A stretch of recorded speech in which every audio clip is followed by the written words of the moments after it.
हाथ में टून टून पैर में काड़ा लाली बथनिया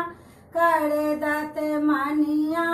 तर हाथ पर में दाई जनमा बेकोठी पर में बड़ दिन चावे चुलाए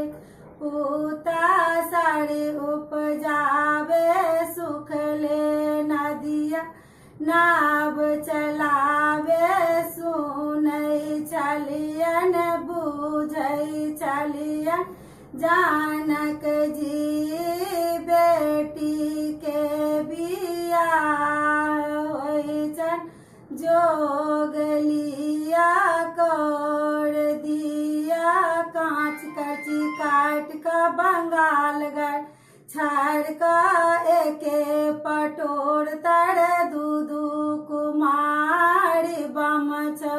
कन्या दहिन छौ साड़ी हृदय विचार का लिया उठाई पाहिला जो गिन जो गठानल